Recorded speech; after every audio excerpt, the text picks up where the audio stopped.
Hi. Greetings.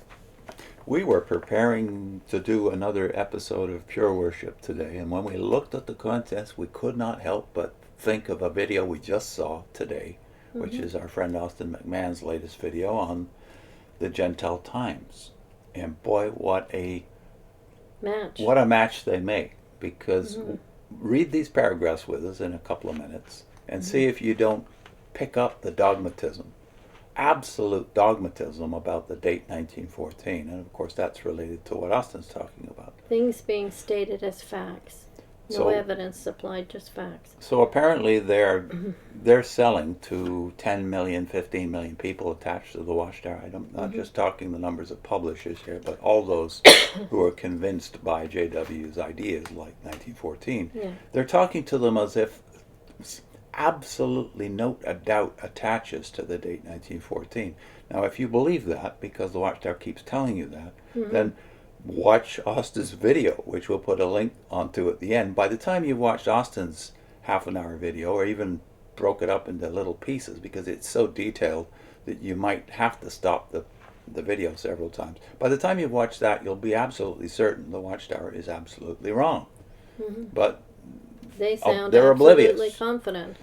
So what we want to do is put a link into that video, because it is absolutely no doubt at all by the time he's finished that there's just no question about 607 and the actual date of the fall of Jerusalem. We're going to read the two paragraphs where that connects to their modern history here, because the subsection is called I will take pleasure in you. I wonder who is. You. You. Who you is? Who you is. I will take pleasure in you. So we just want to read two paragraphs from page 104 today. Okay. As students of the Bible, we know that this wicked system of things entered its final decline, its last days, in 1914. For servants of Jehovah, though, this is not an era of sad decline. In fact, the Bible indicates that 1914 saw the beginning of a thrilling period, the time of restoration of all things, Acts 3:21. How do we know that? Well, what happened in heaven in 1914? Jesus Christ was enthroned as the Messianic King. That's how we know. How was that event a restoration? Remember, Jehovah had promised King David that kingship in his family line would endure forever. That kingship was interrupted in 607 BCE, when the Babylonians destroyed Jerusalem and ended the rule of the Davidic kings.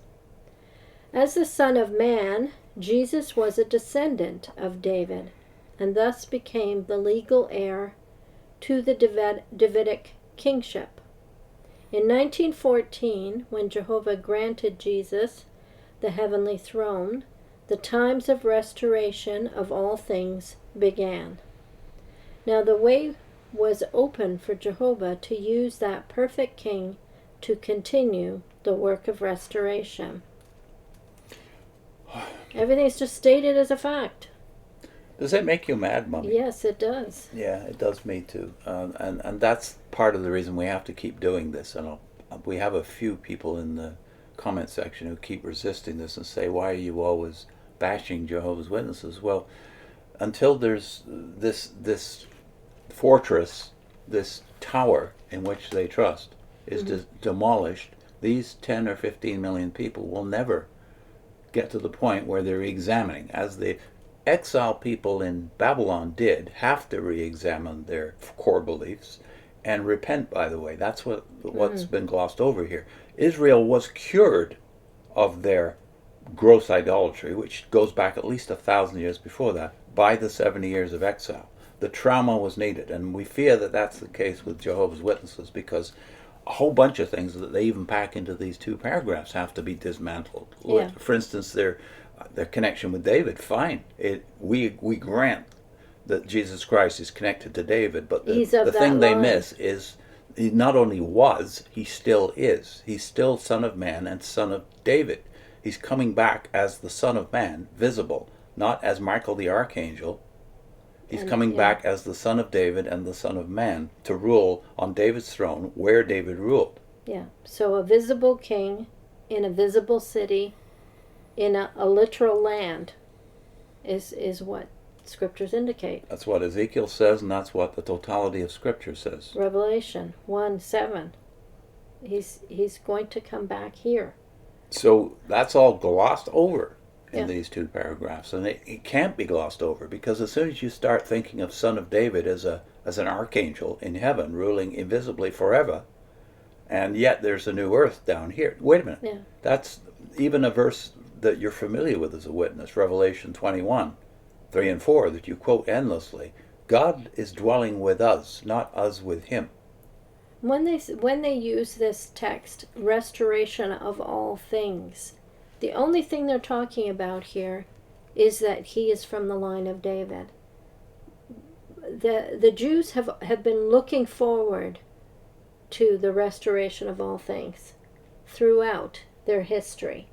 They were expecting God to rule from Jerusalem over his people with their king.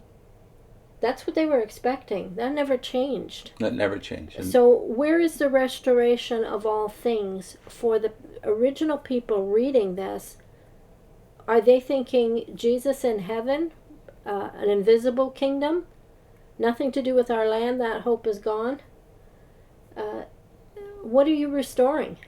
Well, you should know, if you haven't noticed it already, that if you go to any of the books of C.T. Russell during his lifetime, look at the first 6 volumes of the Studies in Scriptures, this text from which they get this idea of the restoration of all things, or as was called in King James, the restitution of all things, it's on the title page of Russell's books. And what he meant by it was that in 1914, don't forget 4 of the books are written, 5 of the books are written before.